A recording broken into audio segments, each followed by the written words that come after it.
I'm Simon at the Review Board, and this is a short presentation on environmental assessment startup and scoping for the GWT and the federal government. It is meant for when government is not the developer. When a developer proposes a larger project, like a mine or an all-season road, or a project that may affect a culturally or an environmentally sensitive area, the proposed project is likely to be referred to an environmental assessment with the Review Board. The referral starts the environmental assessment process. A project can be referred to the Review Board by an Indigenous government, a land and water board, a municipality, or the territorial or federal government. A proposed project can also require an environmental assessment if it is ordered by the Review Board itself. At the start of the EA, the government should send the Review Board a written document describing government's Crown consultation duties under Section 35 of the Canadian Constitution Act. The Review Board will post this on the public registry. Governments doing Crown consultation will describe how they engage with Indigenous governments and peoples that take place during the EA to fulfill part of their consultation mandate. Once the EA is finished, the government has the final duty to ensure that adequate, respectful, and meaningful consultation has taken place before the government can approve the project. Scoping is the first stage of the environmental assessment process. During scoping, the Review Board listens to all interested parties about what impacts or concerns they think the environmental assessment should include.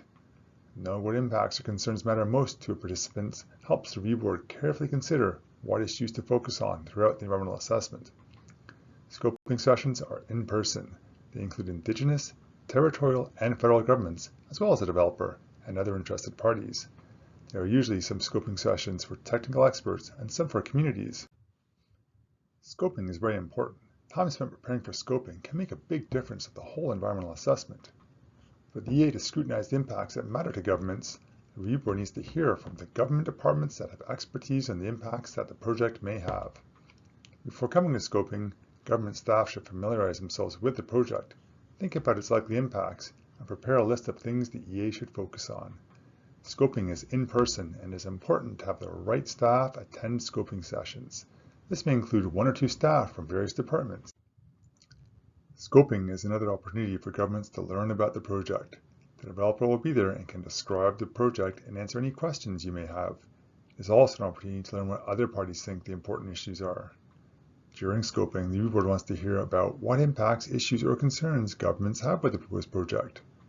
Not every part of the government department's mandate will be relevant in an environmental assessment, but some subjects within government's mandates will be. Governments should raise any issues that relate to impacts that could matter. Studying the impacts that matter most will help to focus the EA. This will help ensure that all participants' time and energy are used effectively, including governments. When scoping sessions are finished and the Review Board has heard from interested parties, the Review Board will think about what it hears and decide what issues of environmental assessment will study. The Board will write a draft document called the Terms of Reference that lists all the topics the environmental assessment should focus on.